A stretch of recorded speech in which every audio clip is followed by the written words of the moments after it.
Hello વિદ્યાર્થી મિત્રો, કેમ છો? લાસ્ટ લેક્ચરની અંદર આપણે સ્થિત વિદ્યુત સ્થિતિમાન અને કેપેસિટન્સ ચેપ્ટરની અંદર આપણે વિદ્યુત ડાયપોલથી ઉદ્ભવતું જે સ્થિતિમાન છે એ સ્થિતિમાનના સૂત્રની આપણે ચર્ચા કરી. તેમાં આપણે જોયું કે અક્ષ ઉપર કેટલું સ્થિતિમાન હોય અને વિષુવ રેખા ઉપર આપણે સ્થિતિમાનનું સૂત્ર શું લઈ શકાય. આ ઉપરાંત ઉદાહરણ નંબર 2 વિશે આપણે ચર્ચા કરીએ. તો આજના લેક્ચરથી આપણે ઉદાહરણ નંબર 3 વિશે ચર્ચા કરીશું. તો ઉદાહરણ 3ની રકમ તમે એનસીઈઆરટી બુક મુજબ જોઈ શકો છો, બરાબર. તો એનસીઈઆરટી બુકમાં તમારે સાથે રાખવાની છે. હું અહીંથી રકમ બોલું છું, બરાબર. આપણને 2 આકૃતિઓ અંદર આપી દીધી છે. એમાં એક આકૃતિની અંદર ધન અને બીજી આકૃતિની અંદર ઋણ વિદ્યુત ભારોની ક્ષેત્ર રેખાઓ દર્શાવેલી છે. તો એ ક્ષેત્ર રેખાઓ આપણે અહીંયા ધ્યાનમાં લઈએ. ચાલો, આ ધન વિદ્યુત ભારની આ ક્ષેત્ર રેખાઓ,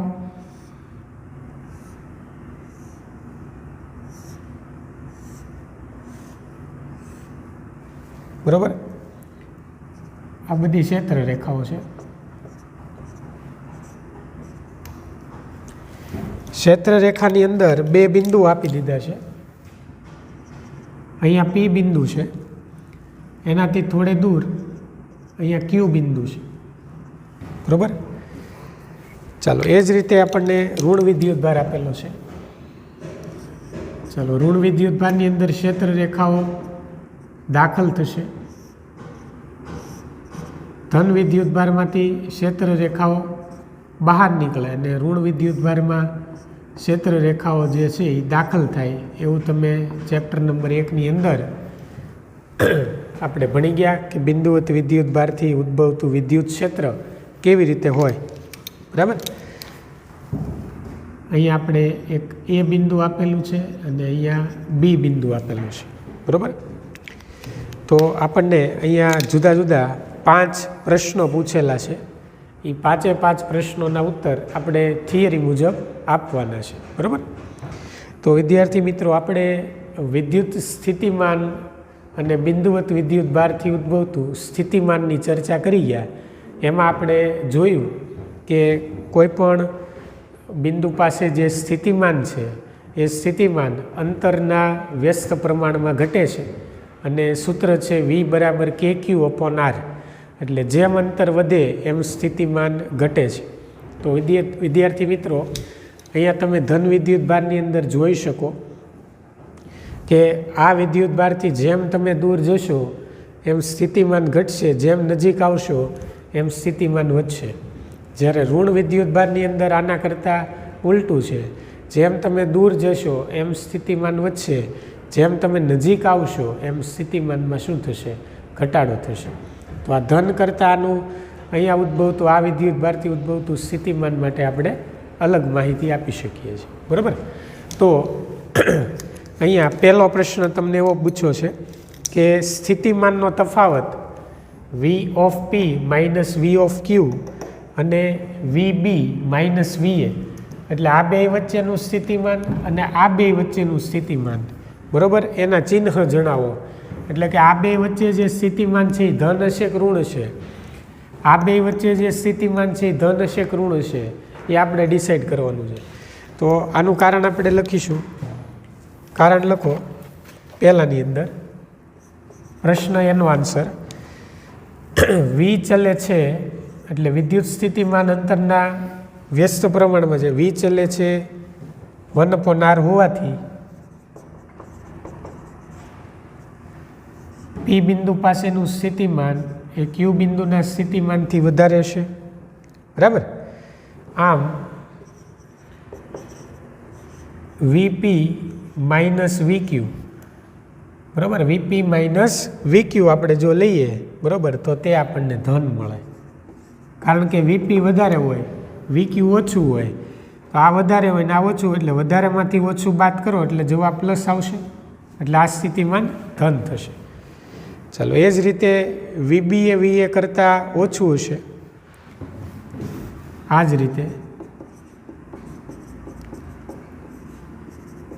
વીબી વધારે છે ને વીએ ઓછું છે, એટલે વીબી ગ્રેટર દેન વીએ,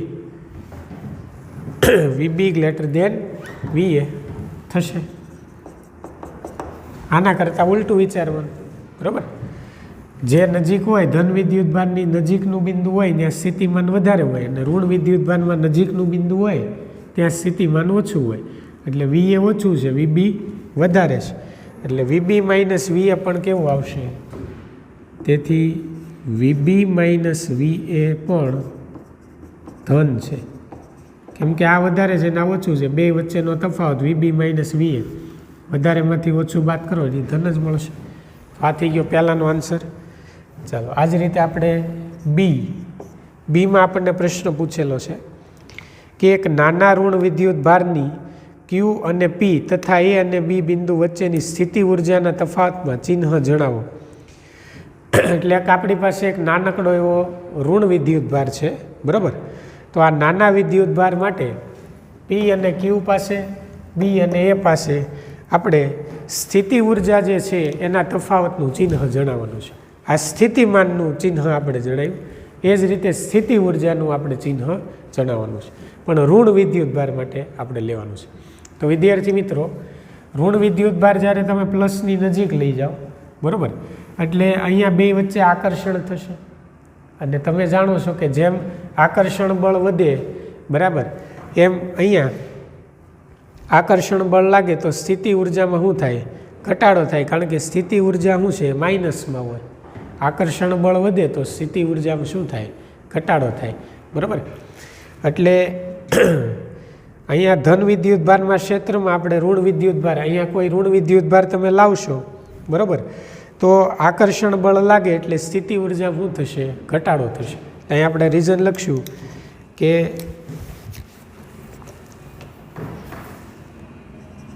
ધન વિદ્યુત ભાર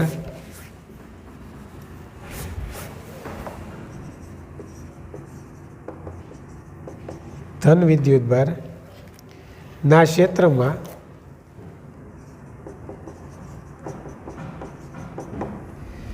ઋણ વિદ્યુત ભાર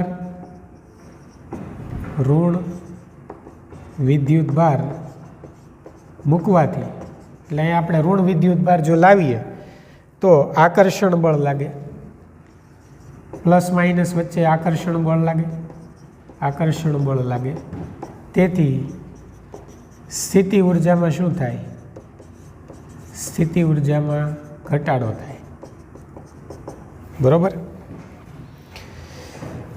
સ્થિતિ ઉર્જામાં ઘટાડો થાય છે.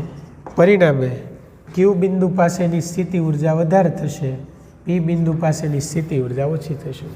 કેમ કે પી બિંદુ પાસે ઋણ વિદ્યુત ભારને લાવો તો આ બે નજીક થયા, આકર્ષણ બળ વધ્યું, આકર્ષણ બળ વધે એટલે સ્થિતિ ઉર્જા ઘટે, એટલે પી પાસે સ્થિતિ ઉર્જા ઓછી હોય, ક્યુ પાસે સ્થિતિ ઉર્જા વધારે હોય, બરાબર. કેમ કે સ્થિતિ ઉર્જા પણ અંતરના વ્યસ્ત પ્રમાણમાં ઘટે છે. તેથી you minus UP greater than 0 આ ધન છે, યુ માઇનસ યુપી ધન છે. આમાંથી આને બાદ કર્યું આપણે. ચાલો, એ જ રીતે અહીંયા આપણે વાત કરીએ તો એમાં બીજી આકૃતિ માટે, બરાબર. ચાલો, બીજી આકૃતિ માટે આપણે કહી શકીએ કે ઋણ વિદ્યુત ભારના ક્ષેત્રમાં ઋણ વિદ્યુત ભારને મૂકતા ઋણ વિદ્યુત ભારના ક્ષેત્રમાં ઋણ વિદ્યુત ભાર ને મૂકતા શું થશે? અપાકર્ષણ બળ લાગે છે, તેથી સ્થિતિ ઉર્જામાં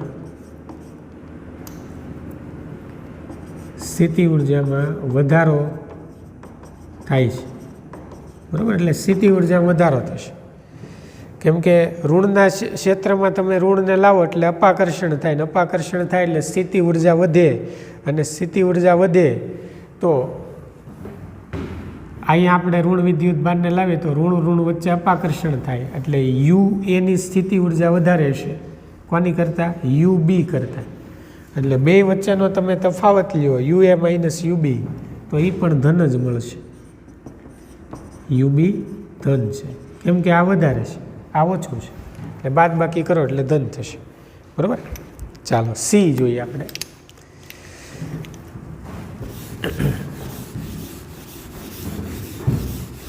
આ 2 પોઈન્ટ થઈ ગયા એકના એક દાખલામાં.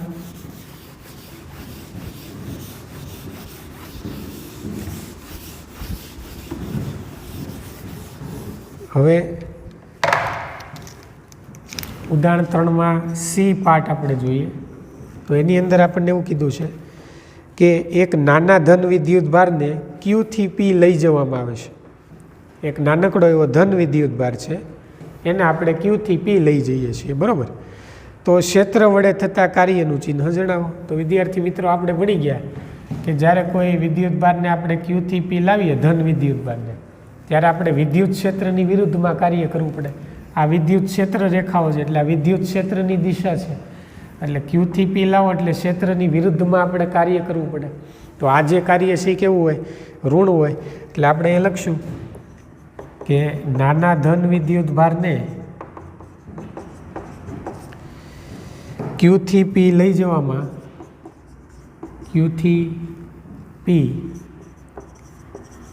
જવામાં બાહ્ય પરિબળને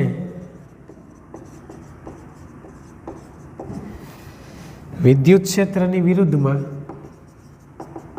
એટલે જે લઈ જતા હોય એવા પરિબળને વિદ્યુત ક્ષેત્રની વિરુદ્ધમાં કાર્ય કરવું પડે. બરાબર. તેથી અહીંયા ક્ષેત્રએ કરેલું કાર્ય, તેથી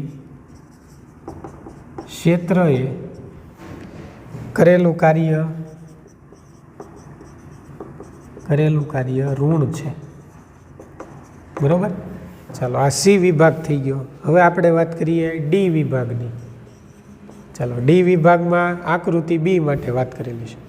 એક નાના ઋણ વિદ્યુત ભારને, આમાં ધન લીધું તો હવે ઋણ લેવાનો. એક નાનકડો એવો ઋણ વિદ્યુત ભાર છે એને આપણે બીથી એ લઈ જવો છે. બીથી એ. બરાબર. તો બીથી એ લઈ જવામાં બાહ્ય બળ વડે થતા કાર્યનું ચિહ્ન જણાવો.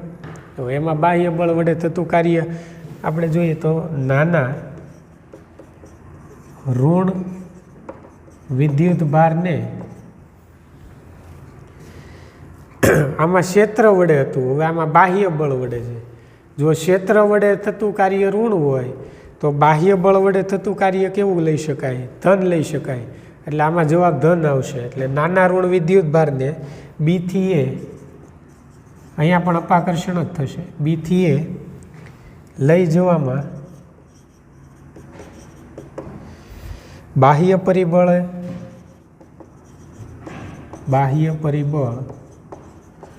ને કાર્ય કરવું પડે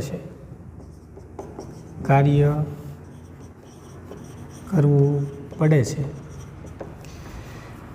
તે પાછું કેવું છે? તો તે કાર્ય ધન છે. બરાબર. પણ આમાં બાહ્ય પરિબળ એટલે બાહ્ય બળ દ્વારા આપણે કામ કરવાનું છે ને અહીંયા ક્ષેત્ર દ્વારા કામ કરવાનું છે. અહીંયા ધન વિદ્યુત ભારને લાવવાનો ને અહીંયા ઋણને લાવવાનો છે. તો આ થઈ ગયો સી અને ડીનો આન્સર. હવે આપણે ઈનો આન્સર જોઈએ. ઈ. ચાલો બીથી એ જવામાં નાના ઋણ વિદ્યુત ભારની ગતિ ઉર્જા વધે કે ઘટે? એક નાનો ઋણ વિદ્યુત ભાર છે એને આપણે બીથી એ લઈ જવાનો છે. તો એની ગતિ ઉર્જા વધે કે ઘટે? તો વિદ્યાર્થી મિત્રો ઋણ વિદ્યુત ભારને તમે બીથી એ લાવો એટલે ઋણ વચ્ચે અપાકર્ષણ થાય. બરાબર. એટલે શું થશે? વેગમાં ઘટાડો થાય અને વેગમાં ઘટાડો થાય એટલે ગતિ ઉર્જા પણ ઘટે. એટલે અહીં આપણે લખશું ઋણ વિદ્યુત ભાર પરના અપાકર્ષણ બળને લીધે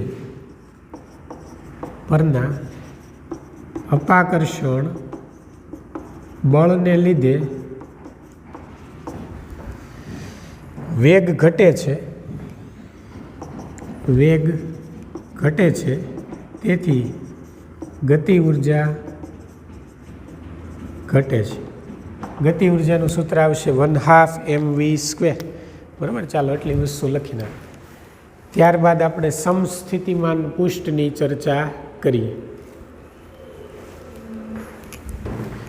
ચાલો નેક્સ્ટ ટોપિક છે સમસ્થિતિમાન પુષ્ઠો. પુષ્ઠ એટલે સરફેસ, સપાટી, બરાબર. સમસ્થિતિમાન, સમસ્થિતિમાન એટલે એક સરખું સ્થિતિમાન, બરાબર, એક સમાન સ્થિતિમાન. તો જે પુષ્ઠ પરના દરેક બિંદુ પાસે સ્થિતિમાન એક સમાન હોય તેવા પુષ્ઠને આપણે સમસ્થિતિમાન પુષ્ઠો કહેશું, બરાબર.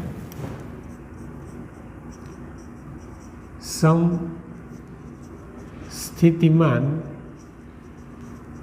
પુષ્ઠ.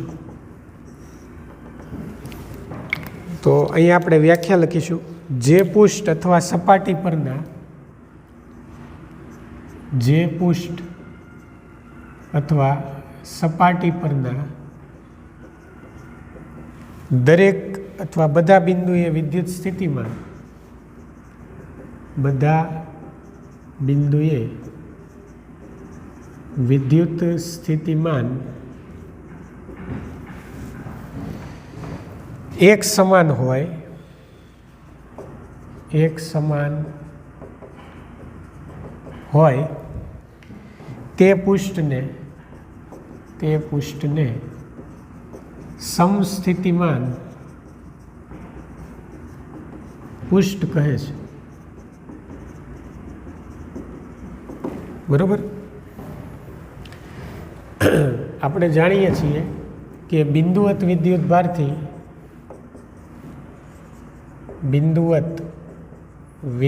ભારથી ઉદ્ભવતું સ્થિતિમાન V બરાબર KQ/R છે, બરાબર. કે કેપિટલ ક્યુ પણ લઈ શકો. તો અહીં સૂત્ર ઉપરથી આપણે જોઈ શકીએ કે જો R અચળ હોય, જો R અચળ હોય તો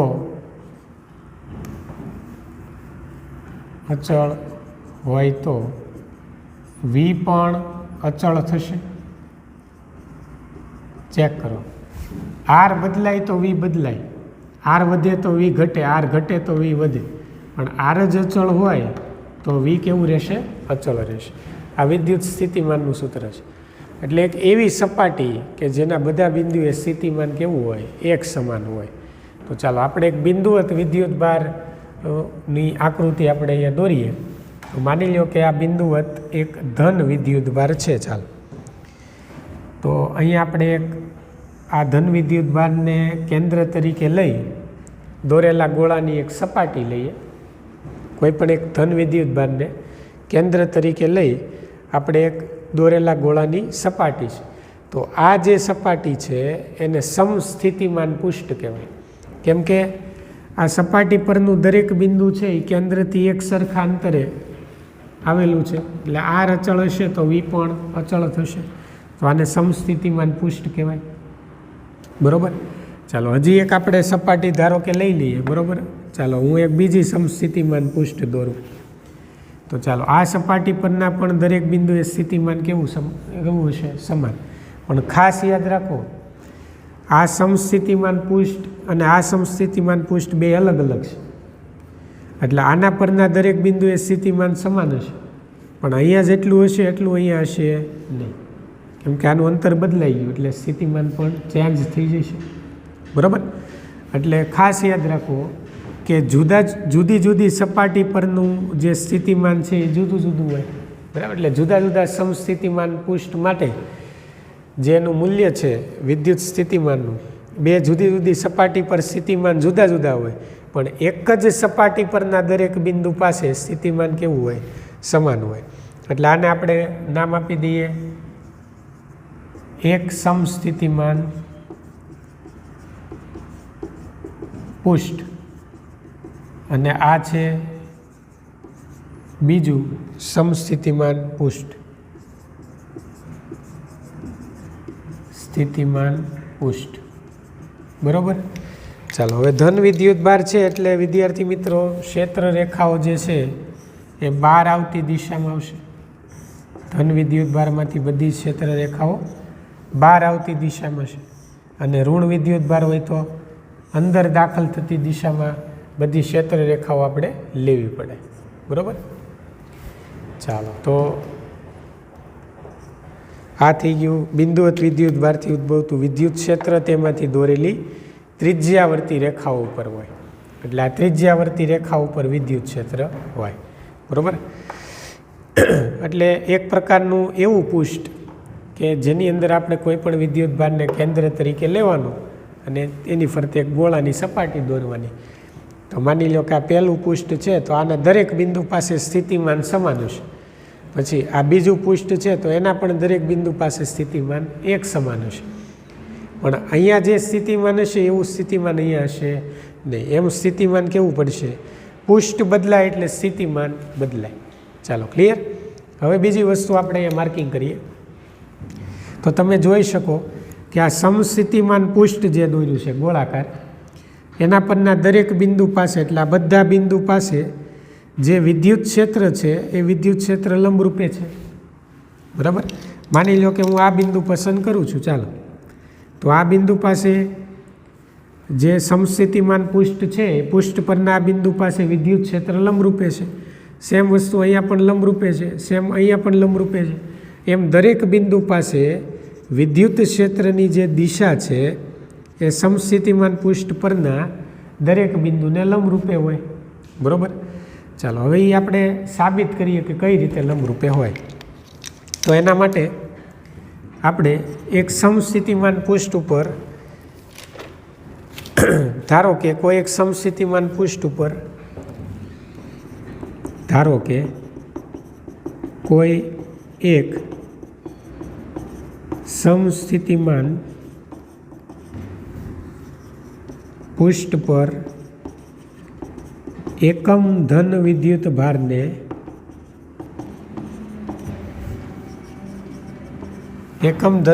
ભારને આપણે એક બિંદુથી પૃષ્ઠને સમાંતર એક બિંદુથી બીજા બિંદુ સુધી લઈ જતા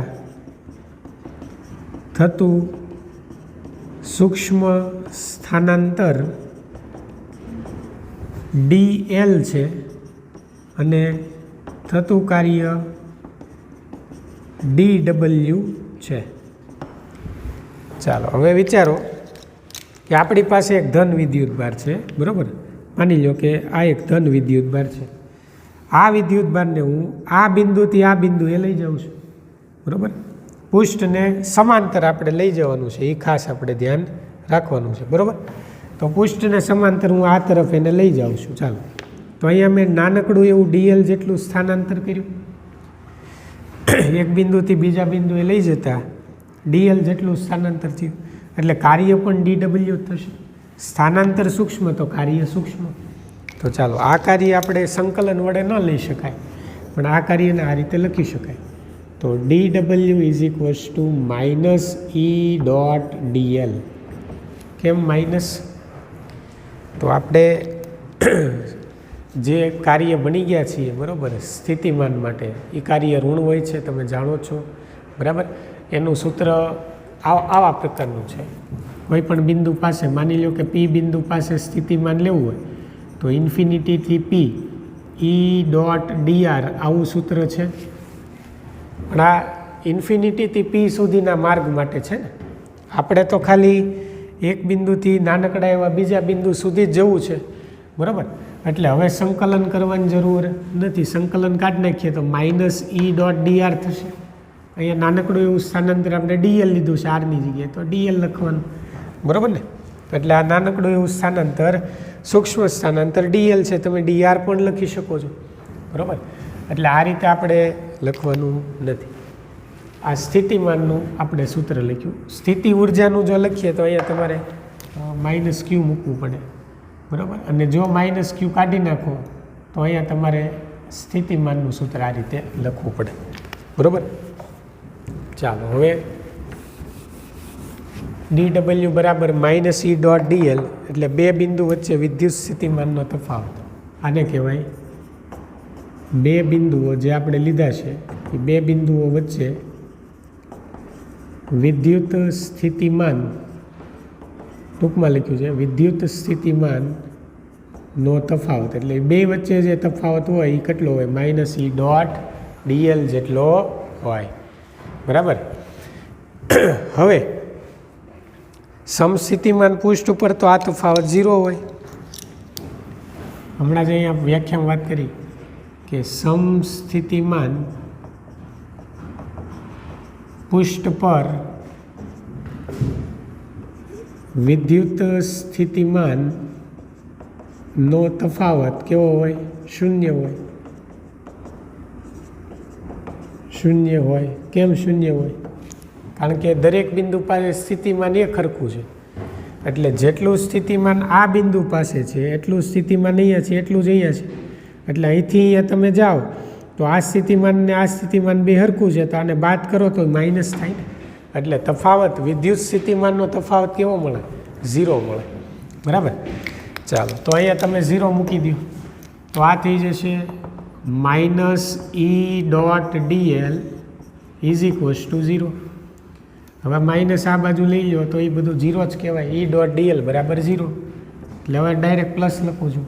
ચાલો, ડોટ ગુણાકાર દૂર કરો તો ઈ ડીએલ કોસ થીટા મૂકવું પડે, તો ઈ ડીએલ બરાબર કોસ થીટા 0.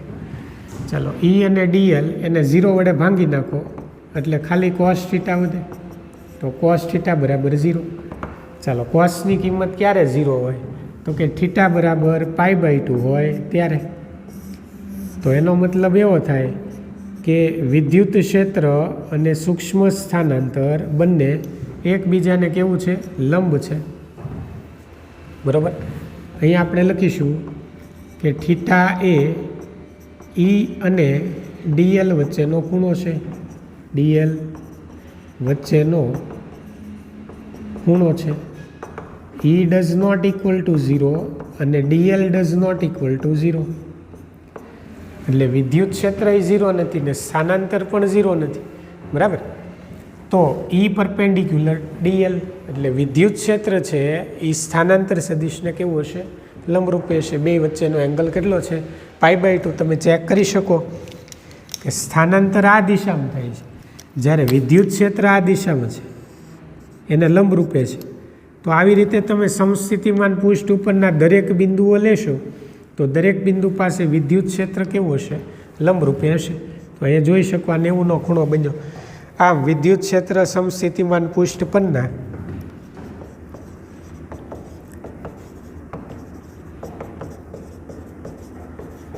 સમસ્થિતિમાન પૃષ્ઠ પરના દરેક બિંદુએ લંબરૂપે હશે. બરાબર. ચાલો, હવે માની લો કે હું વિદ્યુત ક્ષેત્ર એક્સ દિશામાં લઉં છું. ચાલો, માની લો કે આ એક સમાન વિદ્યુત ક્ષેત્ર હું એક્સ દિશામાં લઉં છું. ફોર એક્ઝામ્પલ આ એક્સ દિશા છે. બરાબર. તો ચાલો, વિદ્યુત ક્ષેત્ર એક્સ દિશામાં હોય તો આપણે જે સમસ્થિતિમાન પૃષ્ઠ દોરીએ એ સમસ્થિતિમાન પૃષ્ઠ એને લંબ લેવું પડે. ચાલો, તો એ સમસ્થિતિમાન પૃષ્ઠ આપણે આ રીતે દોરીશું.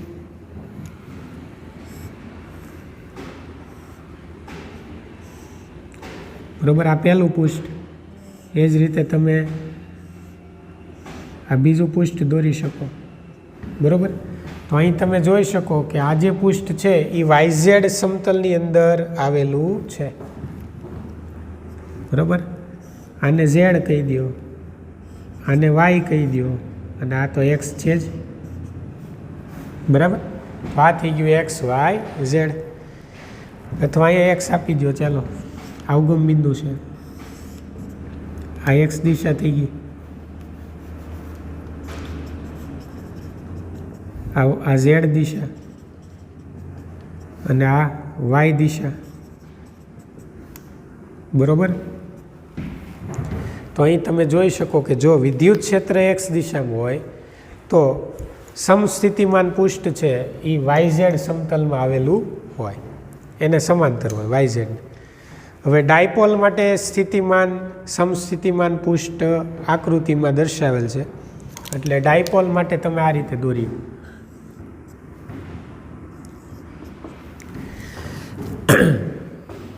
ચાલો, આ ઋણ અને આ ધન વિદ્યુતભાર, બરોબર. આ એના સમસ્થિતિમાન પૃષ્ઠ, બરોબર. ચાલો, આ ધન અને ઋણ બંને વિદ્યુતભારોથી એક ડાયપોલની જો આપણે રચના કરીએ તો વિદ્યુત ડાયપોલ માટે સમસ્થિતિમાન પૃષ્ઠ તમે આ રીતે દોરી શકો.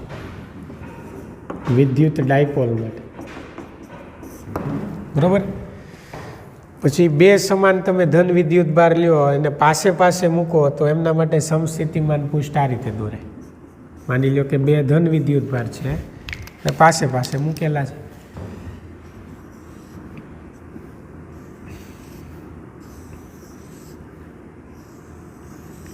તો એના સમસ્થિતિમાન પૃષ્ઠને તમે આ રીતે દોરી શકો, બરોબર.